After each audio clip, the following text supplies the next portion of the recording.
Now, let me start you off with an introduction to 8, chapter 8. Now, 8 is on ubiquitous computing, i.e. everywhere computing, mobile everywhere computing. Please do relate to question number 1, because question number 1 will relate the foundation for the latter questions. So I'll go carefully with question number 1, and hopefully the rest should follow in a much better and a smoother manner in relation to 1, because 1 should explain the basics and the fundamentals that we will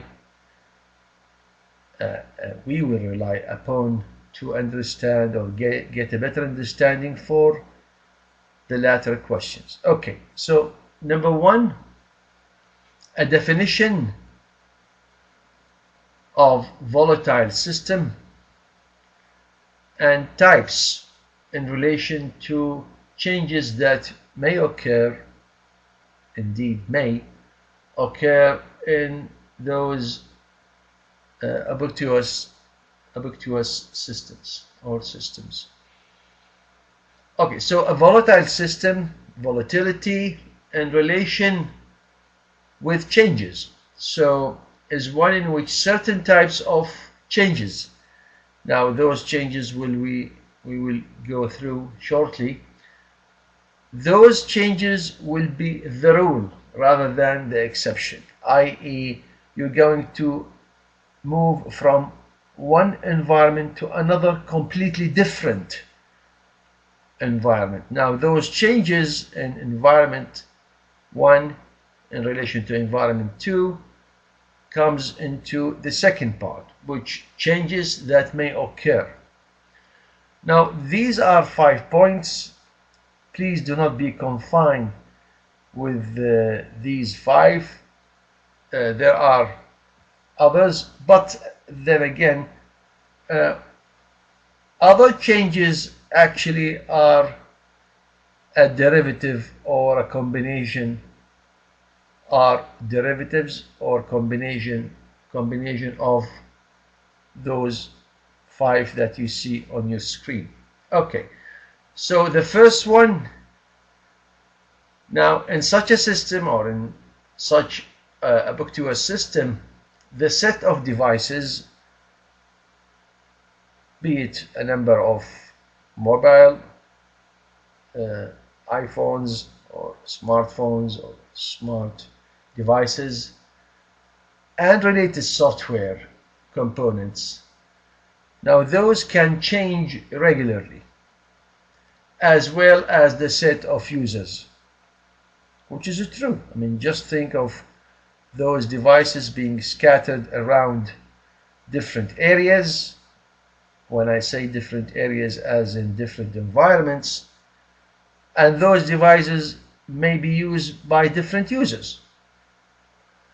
The second one, relating to the hardware, devices may fail, example, due to battery failure. This is one of the failures, which is actually a common one as far as battery concerned.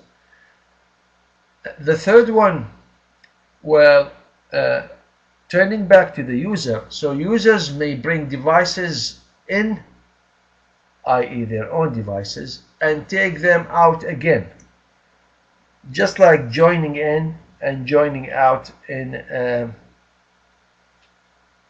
LAN, okay, in a wireless LAN. Okay, now regarding to the station itself in which you may or may not connect to or with, changes in the set of association may result. This is exactly what happens when you come to HU. You need credentials or new credentials, username and password. You go to, let us say, a restaurant. That restaurant may have a wireless LAN username and password, you ask for it, or you may join freely. So in essence, the joining in for a particular wireless LAN or environment, and when you leave to another environment, changes in the set of associations. And now set of associations might relate to your mobile phone. Let us say if you are in one particular or using one particular company, AT&T, any other company, Verizon, whatever company, you have to have the particular associations in relation to that company, not necessarily username and password, although you can, especially if you buy a specific special SIMD, subscriber identification module or SIM card, in which you get a SIM card and you may buy a scratch card so you can join in using a particular ID or ID number for a particular period, or actually for a fee, and then when you leave that country or that area you can just discard of that SIMD SIM card. And the fifth one is related to all above four. So it says the state of connectivity. Now the connectivity obviously between the transmitter and multiple receivers, or vice versa. So the state of connectivity between devices may also change due to the way of ubiquitous system as far as its integration, okay, with physical objects such as printer, plotters, speakers, Bluetooth devices, and so on. And this will affect the wireless transmission. So a part of the RF spectra, please broaden your environment to include all wireless technology, Bluetooth, infrared, RF in general. Okay, so we're talking about multiple speakers connected to a particular device, Bluetooth one-to-one, or Bluetooth add.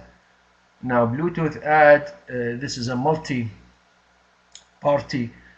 communication in which more than two parties may connect. This is why it's called Bluetooth add. More expensive actually than the ordinary Bluetooth, but it is available. So those are the 5 fundamental changes that will influence the rest of the questions relating to the technical aspects of this chapter. Question number 1. Do we have a question on 1? Please do ask if you have a question on 1.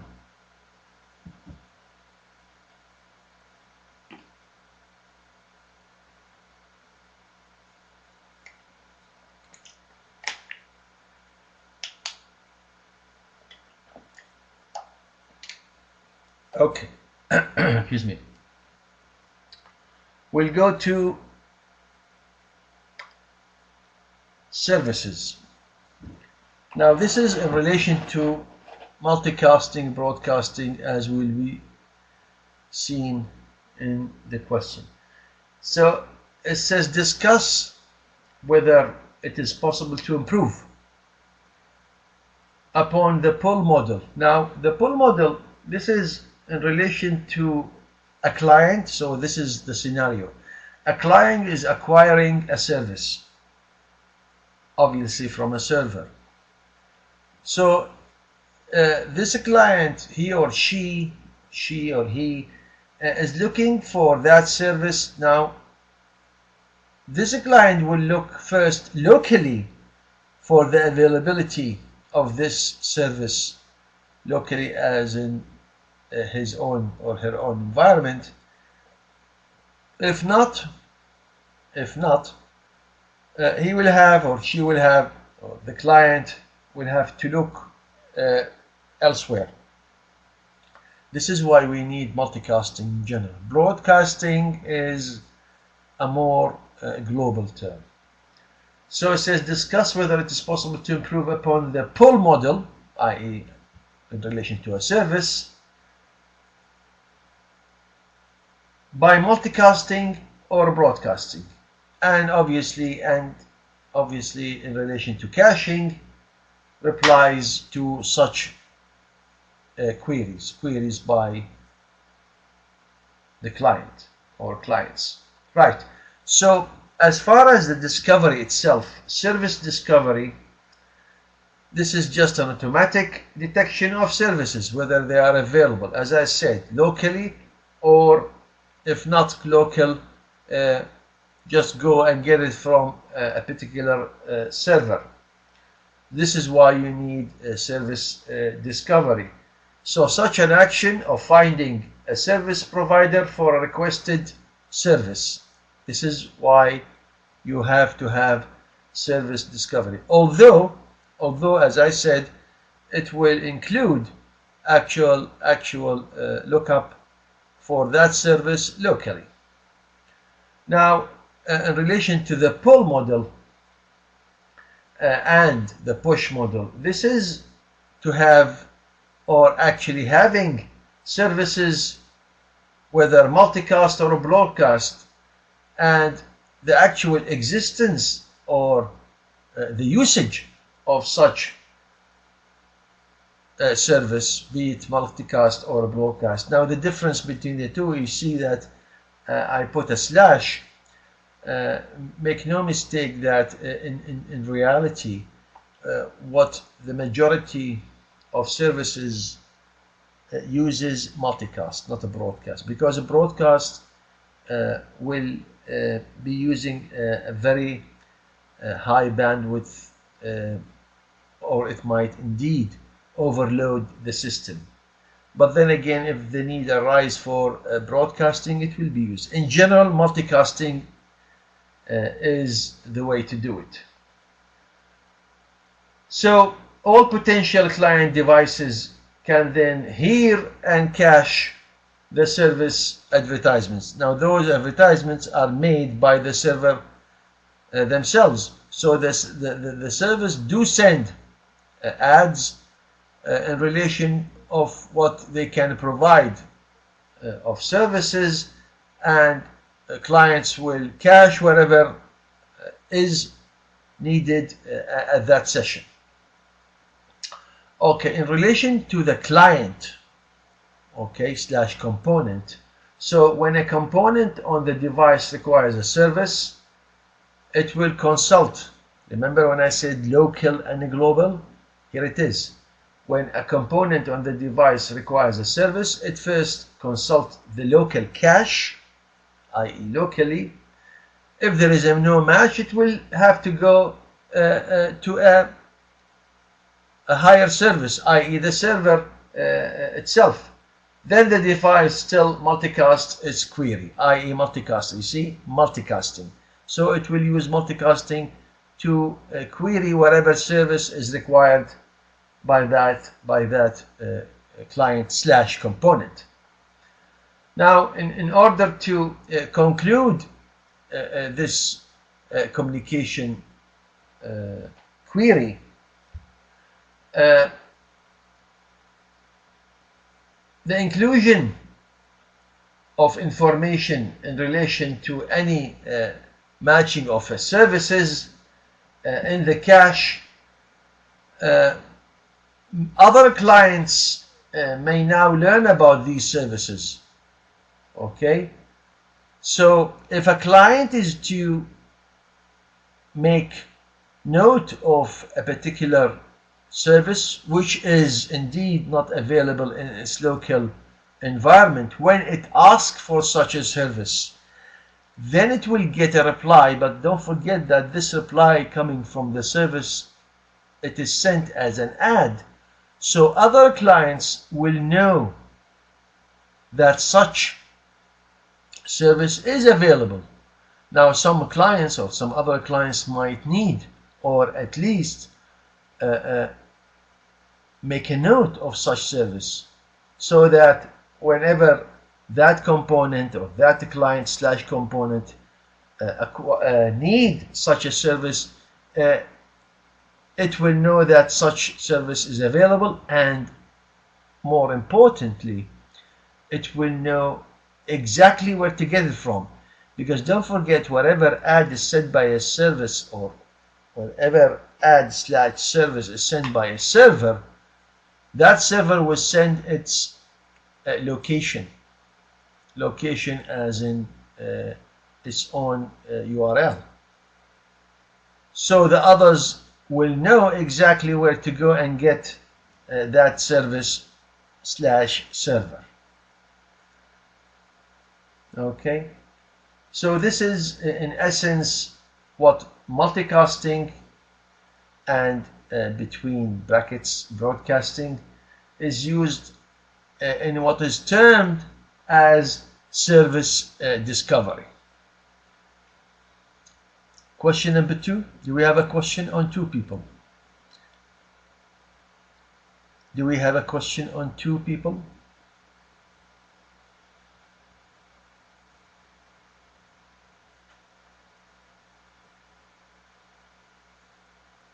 Okay.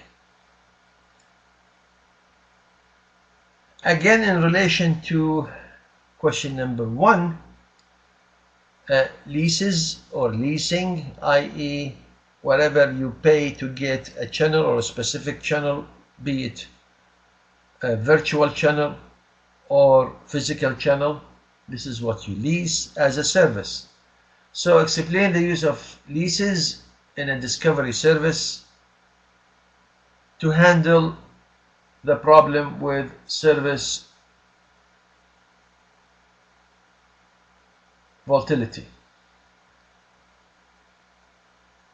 Now, obviously there is a problem with such a service, and the problem is as defined if you see your screens in red.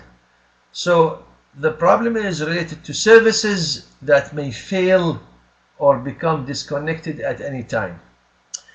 Now remember, when I say leases, obviously if you have virtual channels or physical channels, physical channels tend to be more reliable, so this question is talking about reliability, not just availability. Availability slash reliability. Reliability is more of a concern here because you are concerned with failures. So services that may fail or become disconnected at any time. Okay, leaving old entities or entries in the service directory, i.e. a complete halt of that service. So we are going to have a scenario, just a little example.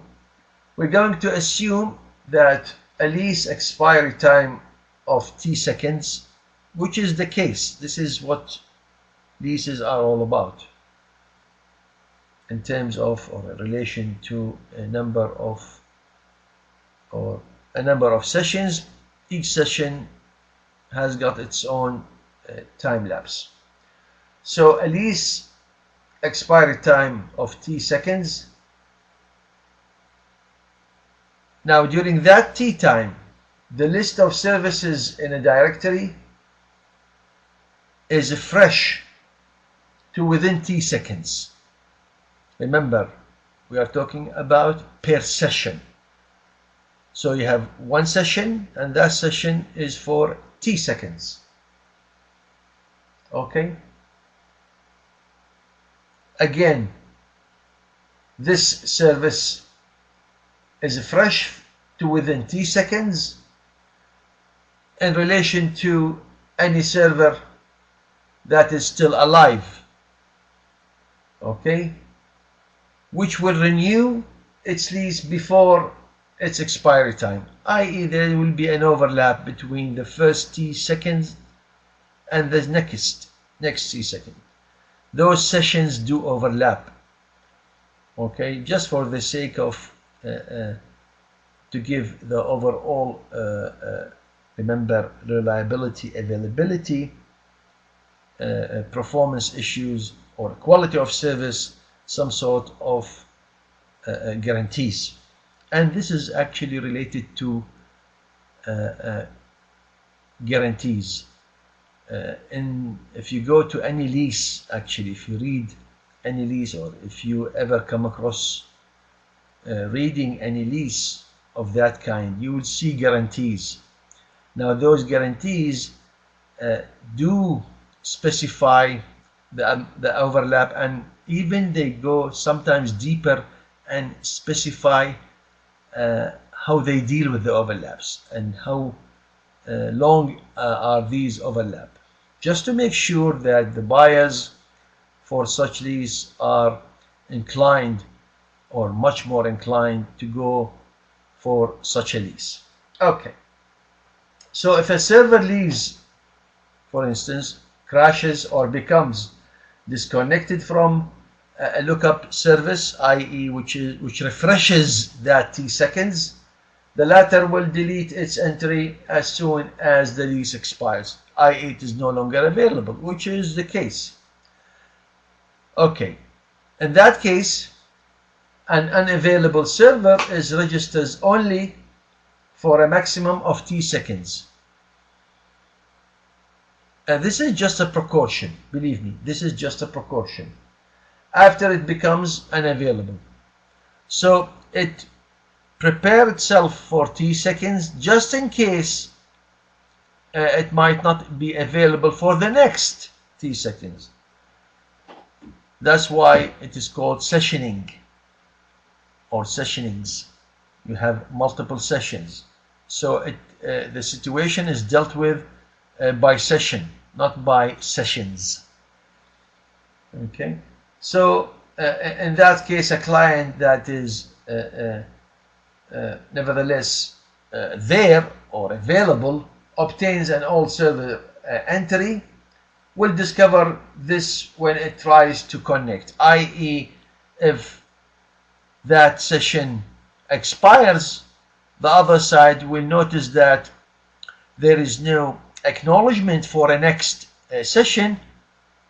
It will then know that the other side has withdrew its obligations as far as services, and it can reset itself.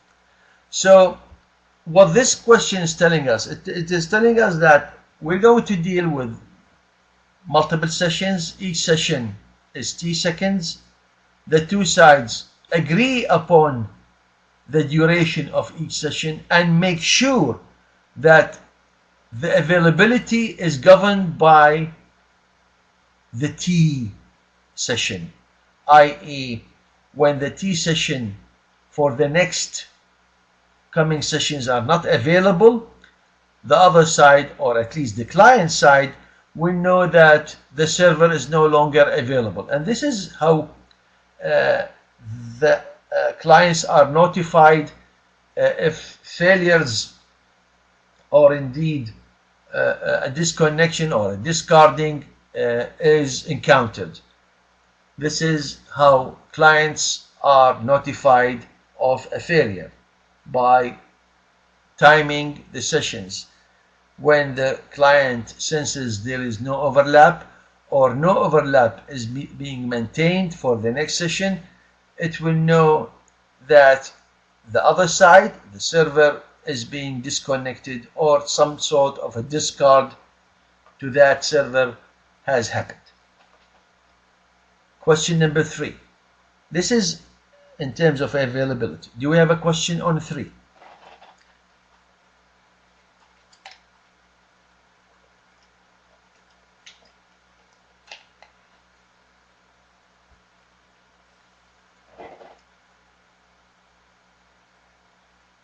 Good. I'm seeing Zan is being prompt in answering, at least saying no. He is there. The rest, I hope, are there too. Good, Sachin. Thank you. Okay. Number 4. Bear with me, people. Don't get bored. Bear with me. Number 4, this is the IP MAC routing table. Remember, I go back to question number 1. I talked about this in question number 1. This is the software part. This is the organizational part relating to the software, the routing table. Okay, it says describe the use of IP multicast and group names. Now, IP multicast relate to IP, group names relate to the MAC, Media Access Control, 48 bits. And the GNT or the Genie discovery service, which allows clients and services to locate lookup services.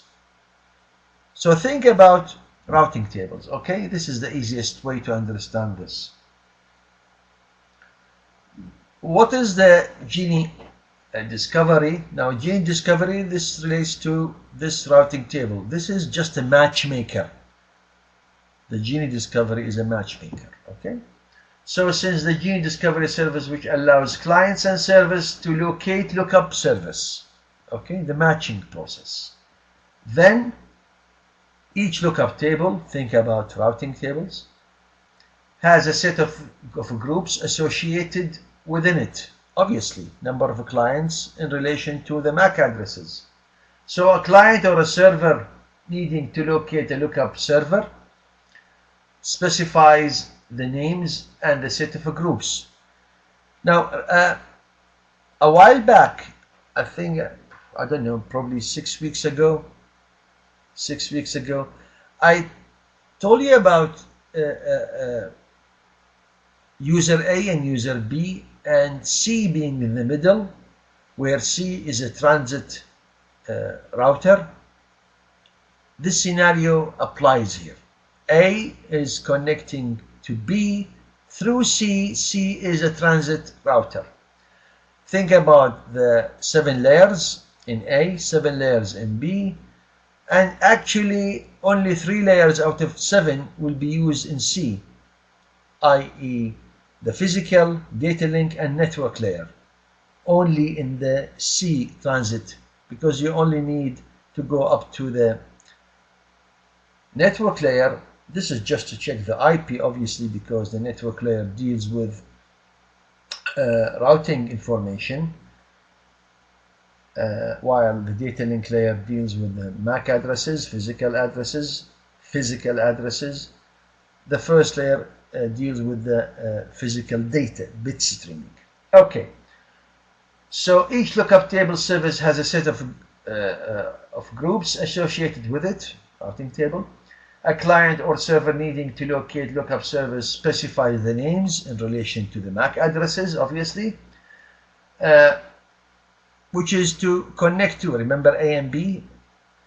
Lookup service belonging to those groups reply by sending a proxy, which is C. Remember C?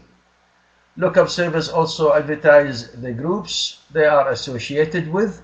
Now, obviously, when I say C, A is transmitting to B, C is in the middle, which is the routing, the transit routing device.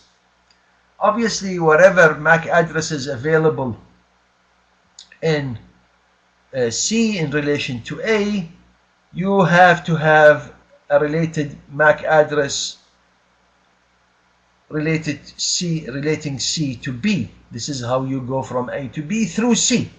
And this is it. Lookup service also advertise the groups they are associated with when they send their I am here messages.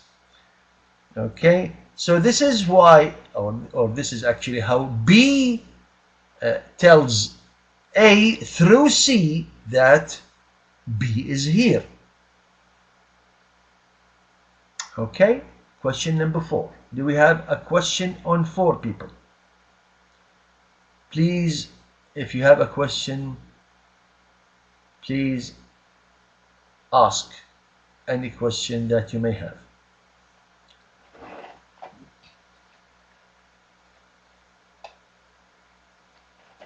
Lee, Kola, Sachin, come on, people. Talk to me.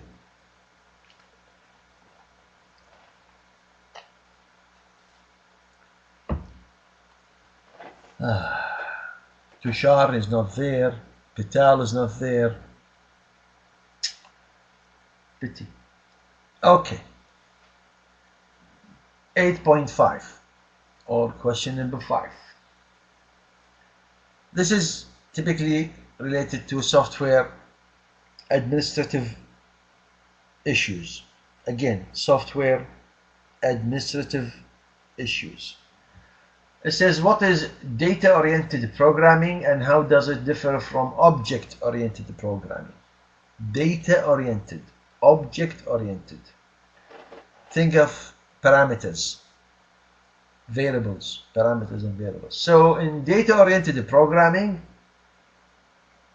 okay, so this is a system such as the web. So the methods and the interface between components. Now remember, components actually client components. So in terms of the components, we are talking about the interfaces or how to interface those services to clients through those components. Okay, those are always the same. There is a variation. There is slight variation. What can vary in the data that is passed through such methods or those methods and the semantics of the processing that is applied to the data. Okay, so those are the differences if they do occur. Data passage or the data which passes through might be different. Different data, obviously, FTPs, I don't know, video, sound, music, whatever. Okay. In the object-oriented programming, now this is more strict. Again, this is more strict. Each object can have an interface, okay, with arbitrary methods. So clients are usually programmed on the assumption of a specific processing semantics associated with those specific. Okay, so constraints do apply to the object-oriented programming. Now, both of them are used, obviously, but they differ in their mechanisms, and these are the differences in relation to the data. Less stringent. Object-oriented, much more stringent. It is more specific because at least they have their own, or at least clients have an interface with an arbitrary method. Okay, so data-oriented is more general, object-oriented is more specific. Okay, and we do need both of them for our communication purposes. The first one is for data transmission in general. The other one is actually more towards control, interrupts transmissions. Remember when we had two channels, one channel is for data, the other channel for control. This is how you control, or at least this is how you program data movement from A to B and interrupt/control signals from A to B. So data-oriented programming, object-oriented programming. This is in general the case for a bundle of information to be transmitted from A to B. Okay, number 5, people, do we have a question on 5?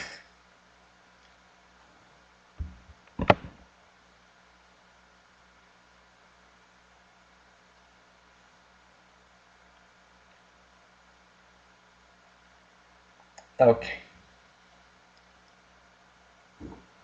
Okay, 6. Now, this is just a comparison, a simple comparison. So it says compare and contrast the persistence requirement, okay, associated with event systems and tuple spaces. Tuple spaces is multi-dimensional communication space, tuple, and the infrastructure of a smart spaces. So in terms of events, those are intended to be delivered immediately to consumers. Okay,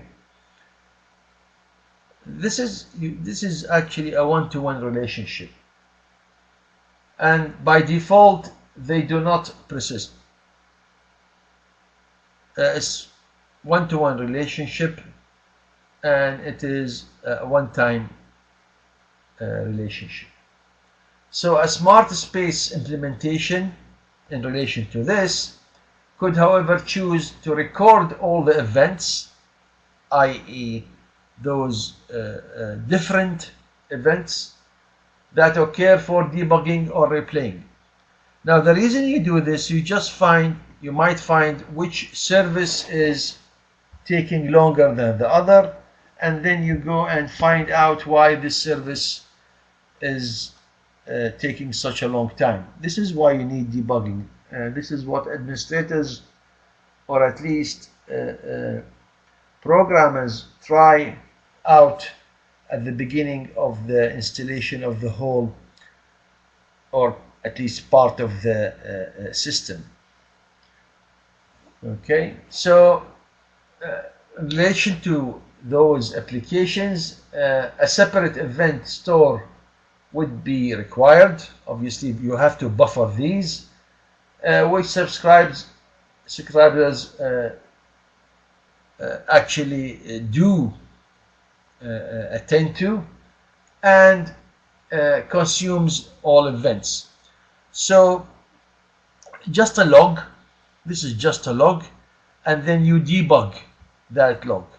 And I gave you 2 examples, either for administrator or for the for the programmers. When the system is newly or annually installed, both of them, they need to debug those one stand services. That's why it says they do not persist. Those are events. Those why they are called events. Now, tuples, they are much more dimensional, have more dimensionality. So tuples in tuple spaces have lifetimes that are independent of the lifetime of the component. So they are much more persistent. Okay, they have much more. This is why I said they have much more dimensionality. Okay, so in relation to those tuples, benefit itself, or benefit in itself, this gives changes in the set of the participating components, users. Okay, now all in all, it could turn out to be a problem in this case because of the amount of information being, or at least you need to collect. Okay, since some tuples might never be taken from the tuple space, i.e. they persist. Okay, so there must be some sort of a discard mechanism. Okay, so for that reason, a tuple space implementation might delete tuples. Remember when I said you have to discard. Okay, might delete tuples after a suitable time of period. So all in all, the first one do not persist. You don't have to worry about them being there indefinitely, because they will spend some time and they will die out after a while. They are needed for debugging. The second one, tuples have more dimensionality and they need much more control because they persist. And these are the two factors that will influence the usage of events and tuples. Now, people tend, as programmers obviously, tend to use both. I, for one, from my past knowledge, I have used events more than tuples. Tuples are hard to digest, especially when you have lots of clients to service, unless if you use some sort of a time or a counter to stop those tuples. And believe me, people, if you use this, you'll just be using events. So if you use the tuples and then you start countering them or counter-attacking them by having them run on specific times, they will just turn out to be events. The only difference is that tuples are in general are prone to different dimensions. That's why I said those are multidimensional, while with events they are linear. They are, believe me, they are much more linear than tuples. So if you somehow you confine tuples with times, they are just multidimensional events. Okay, number 6. Do we have a question on 6, people? Do we have a question on 6?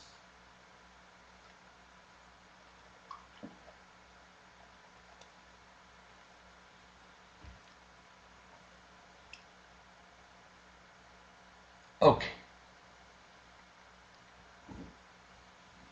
Now, 8, we're back at the control mechanism, or at least controlling the communication link between, remember, A and B through C, or even a direct link between A and B.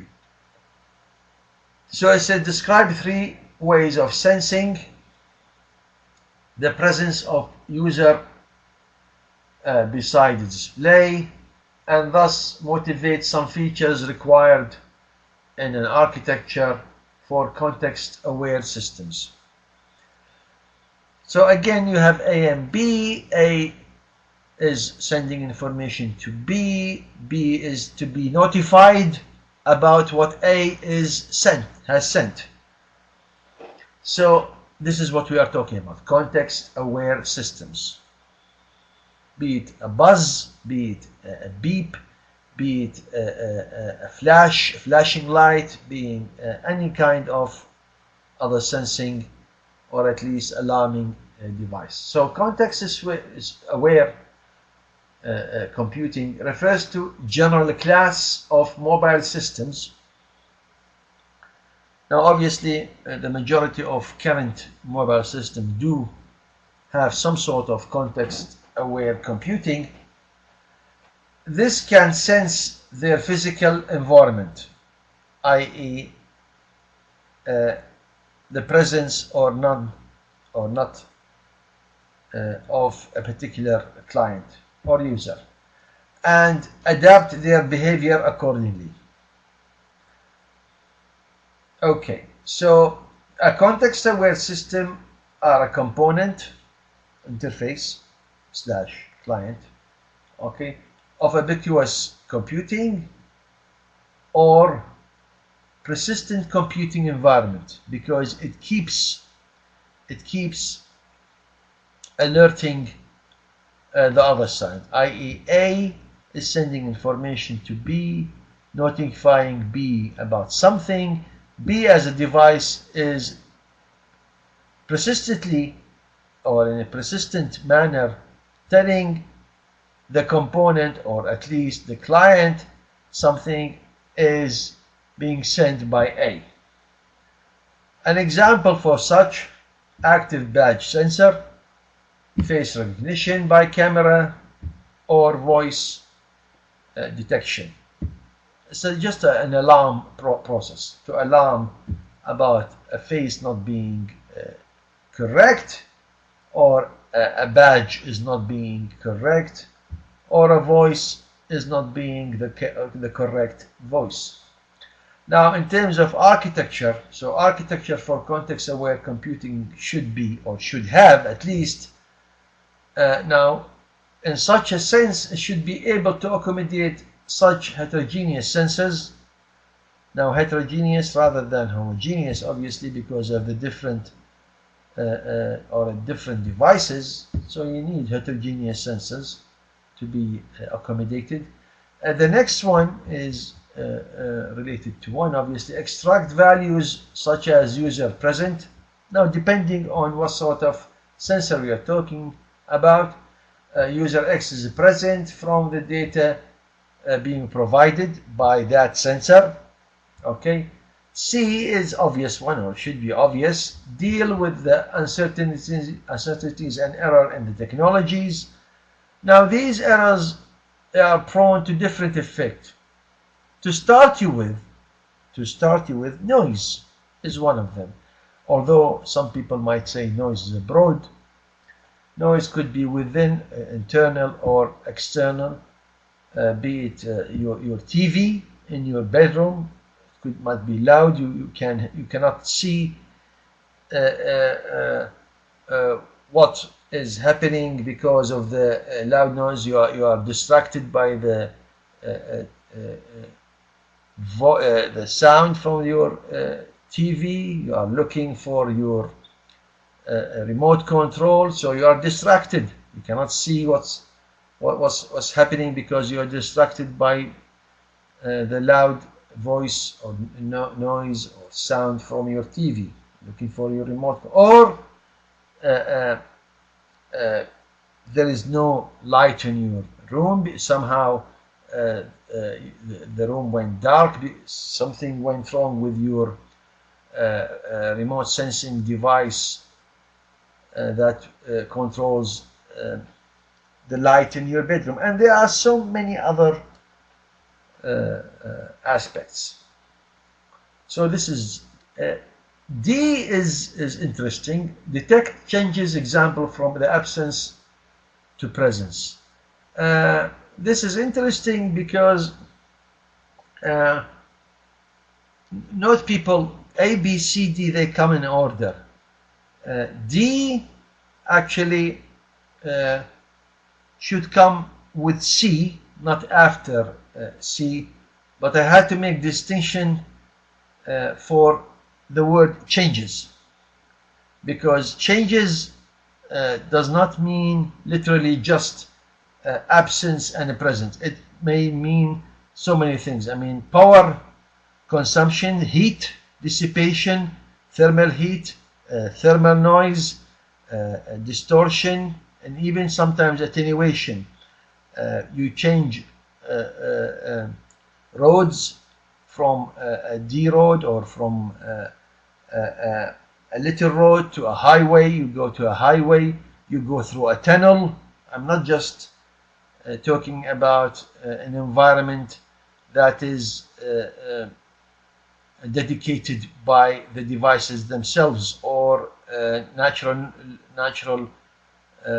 hazards such as noise, distortion. I'm talking about man-made obstructions such as tunnels. So all these, and there are so many other examples, do affect this context-aware computing environment, as I said. Number 7, do we have a question on 7, people? Do we have a question on 7, people?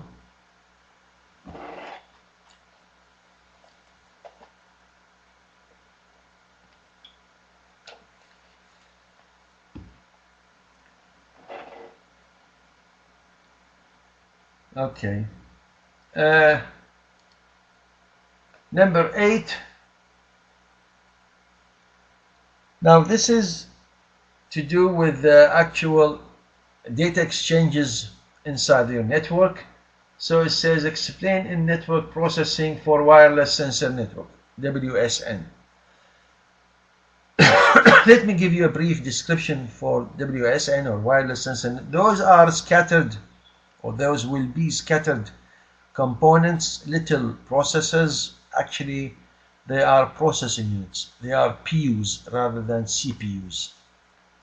You scatter them in, let us say, a field or a 200 by 200 kilometer field, for example, or piece of land, to sense temperature changes, wind changes, any other changes, seismic changes, and so on. So this is within a process. Now, WSN have their own protocols for data communication.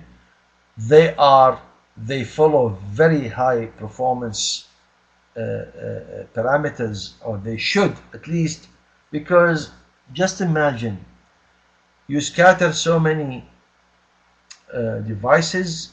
Those devices run on batteries or they run on solar panels. In order for them not to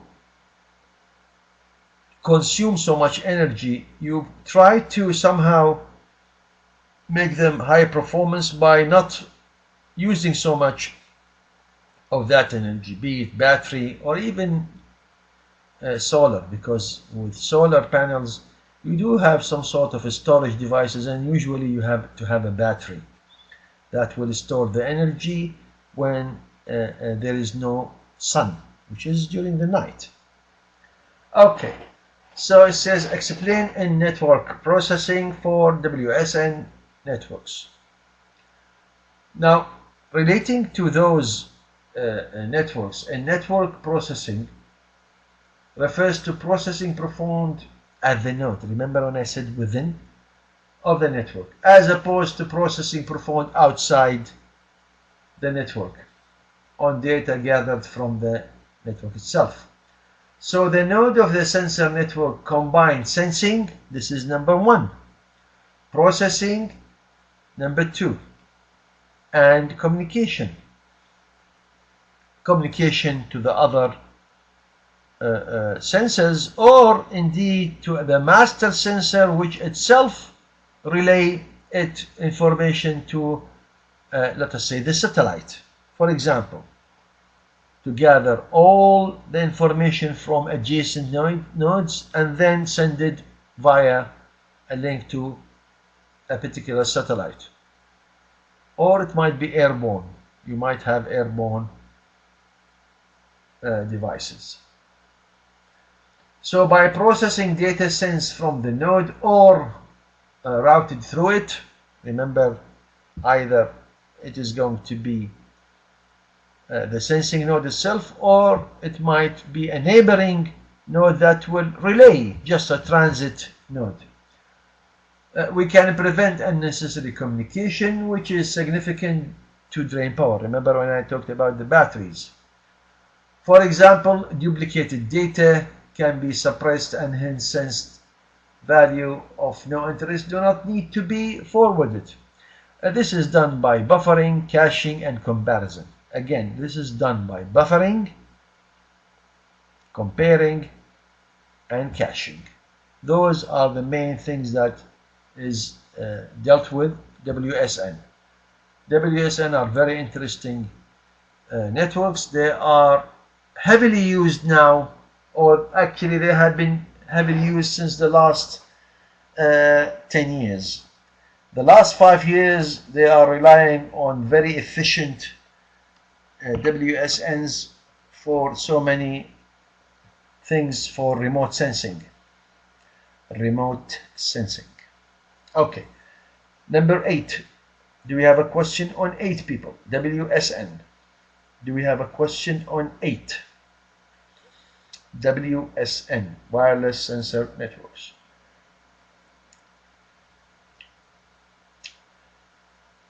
Okay.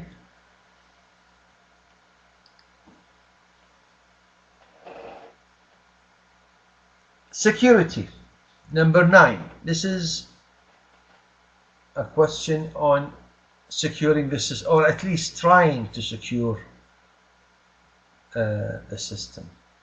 So it says, assuming that each of many sensor nodes to be scattered through a region, remember 200 by 200 kilometers. For example, The nodes are to be communicated securely. Obviously, you don't want interruptions. You don't want a third party counter-attacking or attacking these datas or this data to be sent from one to another. Explain the problem of key distribution and outline a probabilistic strategy for distributing keys. Okay, now remember, it is a 200 by 200 kilometers. If you have sensors scattered and distance between each and every one is 10 meters, you'll have thousands of those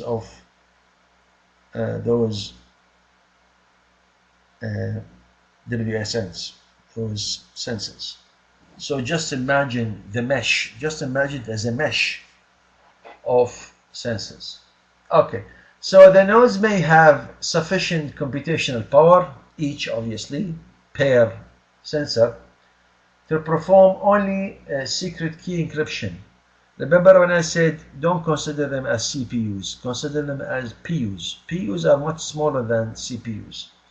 So they are very limited. They are not primitive in their capability. No. Limited. Limited is different than primitive. Okay. So if the nodes all share the same key, which is a problem, a very big problem, then an attacker could compromise the whole collection. Obviously, once it can find the one key or the key, it can destroy the whole system. If the number of nodes is large, which is in our case, or at least our example, there may be insufficient memory to store a pairwise keys, just a huge amount of keys that are needed. Okay, so there must be a compromise. Now, before I start answering or continue answering, think of divide and conquer.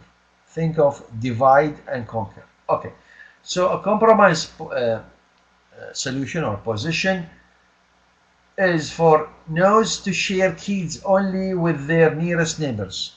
Divide and conquer, segmentation, okay, and to rely on chains as in segments of mutually trusting nodes that encrypt, managing those by hops, okay, hop by hop, rather than using end-to-end encryption, hop by hop, i.e. groups are to be joined in one key to the next group and then to next group.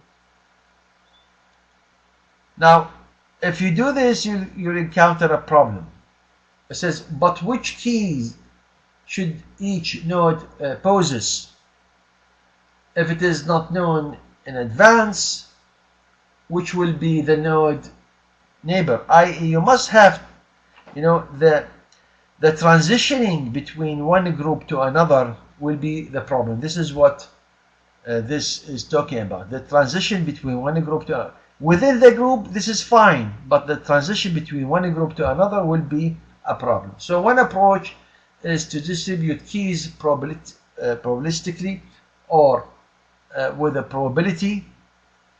Each node gets a random set of keys drawn from a distribution, which makes the probability of this or of such sharing a key with sufficiently many neighbors is high. So what is this telling us is that those groups will jump to the next group with a knowledge of the key, because you have to have the key to jump to the next group, or at least to carry information or the processed information from that group to the next group. This jump is to be made on the basis of distributing those specific keys that latches the in-between transition of those groups in accordance to a specific distribution, be it Gaussian, for instance. Okay, so nodes can test for keys in common, which are common actually, by exchanging messages with encrypted intelligible text in a challenge. So they challenge. So there is a challenge. You can challenge group A and group B by time. There are so many challenge responses, and there is a theory behind challenge responses. Some challenge responses are made through a time span. Some of them are made through a lookup table. This lookup table changes by time, 24 hours or 12 hours. There are so many. So the within group may use the same key. Okay, the group to group relationship use some sort of a probabilistic method to find a distribution for those keys, and those keys that will transfer information from one group to another are based on challenge responses. Again, challenge responses are made, for example, times. I can give you an example now. I might encrypt a message and send it to B. Okay, C might hear it. B will hear it obviously. With B, the timestamp which I sent with my message, he can, or she, or that client can relate that timestamp with a key that he has got. C hasn't got that key. Okay, so I can send a timestamp, let us say 11 o'clock. 11 o'clock means something to B, it does not mean anything to C. So 11 o'clock to B will mean key 2 or key 3. Okay, are you with me? Whoever is listening to me, are you with me, people?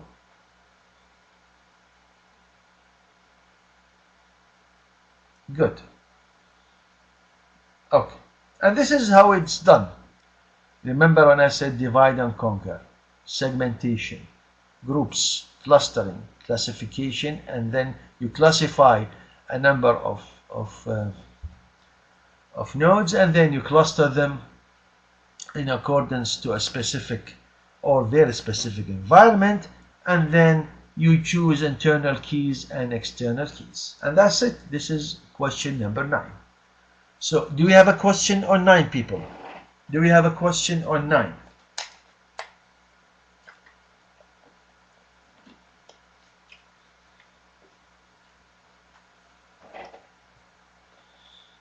Okay.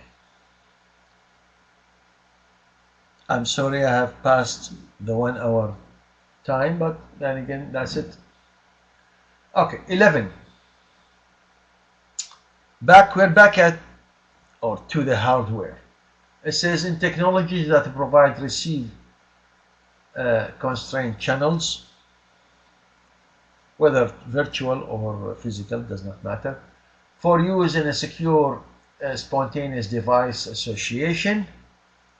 And the question is to describe some of those technologies that will provide send constrained channels. Just to describe some of those technologies.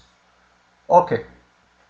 Now, as far as the hardware, this is a hardware question. You have those main 4 technologies: infrared, okay, audio, laser, and barcode and camera. Barcode and camera, they come hand in hand. As far as the infrared, provides channel to send constrained only at the boundary of a room. Okay, so it is constrained with distance. Audio, this provides a channel that is sent constrained only of the boundary of insulated rooms. Okay, laser, now this is a direct link. Okay, and this is directly. This provides a channel that is sent constrained only up to the nearest optical barrier. This is a direct. The last one, barcode and camera, this is a combination, as I said. Barcode and camera. That can provide visual sense constraint channels. So in this case, a camera can be focused and positioned let us say security camera in your house or in your room. Okay, so as to read data only from symbols presented from a given orientation and distance. Let us say, I don't know, 20 feet. Okay, it will read whatever symbols or characters or facial changes or movements or even light changes, light on, light off. It will relay this information. Barcodes is the same. It just closes the gaps between the whatever gaps in the bars and try to read them in a pattern. So it is just like a pattern recognition for the barcode. Same goes with the camera. The camera and the barcode, they share the same lens and mechanism as far as the detector, which is usually, actually in these is it is called CCD, charged coupled devices, CCDs. Okay, they do sense light changes, and they that sense it is converted to currents, and those currents are recorded as binary codes to give up by the end of the day an image. Question number 11. Do we have a question on 11, people?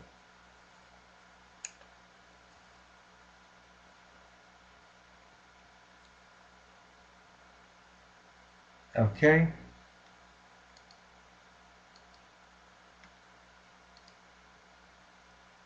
We'll continue with hardware design issues. It says explain the contextual factors to be taken into account when adapting multimedia content. Now, multimedia content, just please relate this to real-time and quasi-real-time and offline. Don't just think of real-time. Think of the whole spectrum. Real-time, quasi-real-time, i.e. allowance for delay, and thirdly, offline. Right, so obviously what are the factors? You are talking about multimedia. Think of high definition. So what you need? The bandwidth to the device. Of course, you need high bandwidth. So the bandwidth to the device, the content may need to be compressed, which is usually the case. It is compressed. The second one is completely different than the first. The preference of the user. Example, do they prefer audio or visual data? This is completely different than the first. It is a preference of user. The third one is related to the device, the capability of the user device. Obviously, you can imagine relaying information to a UHD 4K TV or monitor in relation to 10 years old monitor. So the capabilities of the user device. Example, do they have audio output? What is the screen size, and so forth. The fourth one is a collection of the first three. So the needs implies by the user's current task. Example, what type of map do they need, etc. Now this is, since it is a user relation between him or her and the application, it will make emphasis on what bandwidth he or she paid for, what sort of application, i.e. preference, and what sort of device he or she is using. So 4 relate to the upper 3, or 4 relate to 1, 2, and 3. So these are the contextual factors that were really heavily dependent on what sort of multimedia content you might be able to acquire or to watch. Number 12. Do we have a question on 12, people? Do we have a question on 12? Don't go to sleep.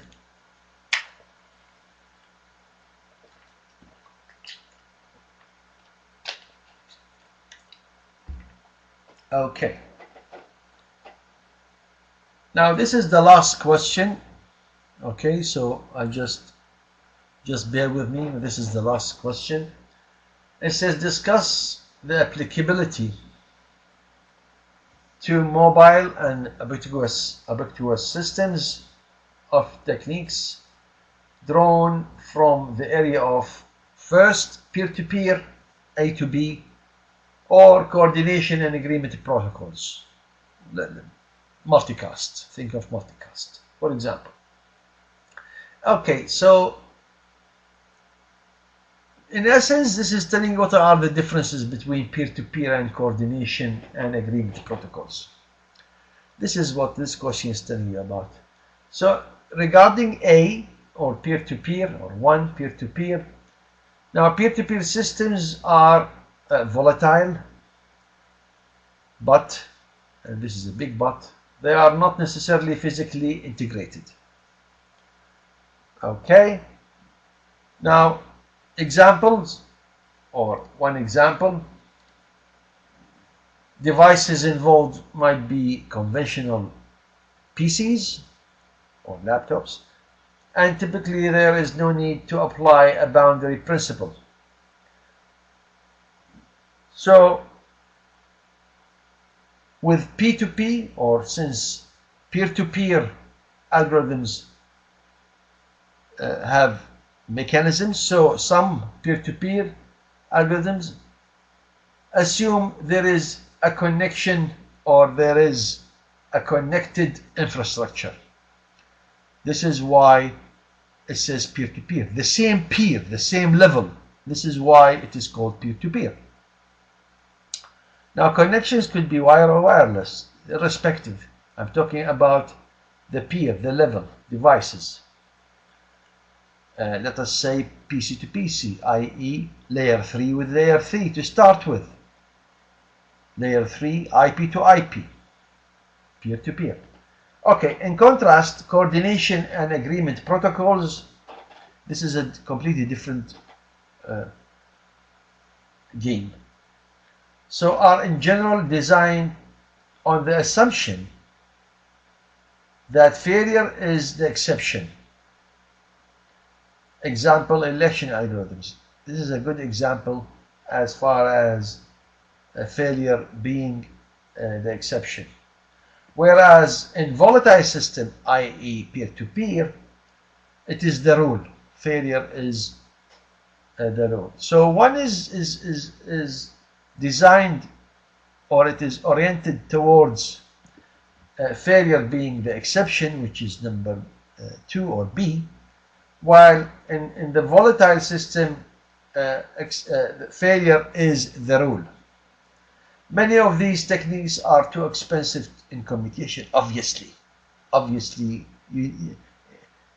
this needs a high persistent protocols, okay? Or too slow because of the amount of acknowledgements. Remember acknowledgements? Just to correct the messages, or too slow to convey or converge to be run frequently. This is just in relation to the acknowledgements. You need too much or too many acknowledgements. So exception and the rule, i.e. in relation to failure, failure is the exception. In the second one, coordination and agreement protocols, that's why it's called coordination and agreement, and being the rule in the peer-to-peer, i.e. level to level communication. And I gave you an example, layer 3 to layer 3, router to router, for example, or PC to PC. Now PC to PC, some people would say that it is communicating as router to router, or it is communicating as the whole stack, i.e. from the application, presentation, session, layer, transport, network, data to physical, i.e. the 7 layers, with the 7 layers. Or people might be tempted to say, okay, actually they are relaying information network to network. Either case I do agree with, although I I tend to go to the first, i.e. the whole stack, talking to the whole stack. 7 layers to the 7. It is better understood that way, because by the end of the day, PC1 has got this application layer which is displayed in the screen. B has got his or her application layer which is displayed on the screen too. So it is a screen to screen, application to application, going all the way to the physical layer in both cases. Question number 13. Do you have a question on 13, people? Do you have a question? Do you have a question on 13?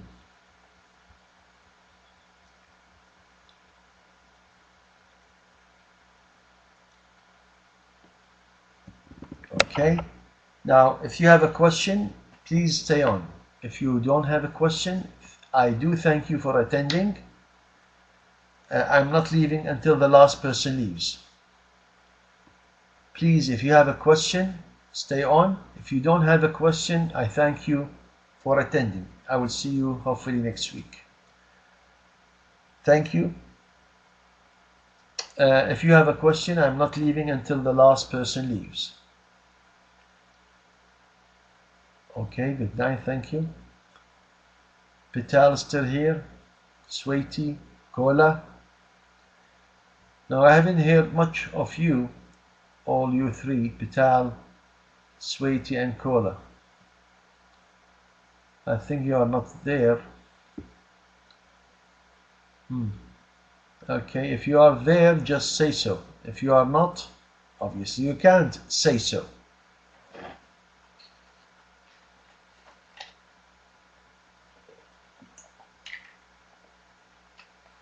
Okay. Now I'd like to thank you again all for attending. I will see you hopefully next week. Take care and have a good night.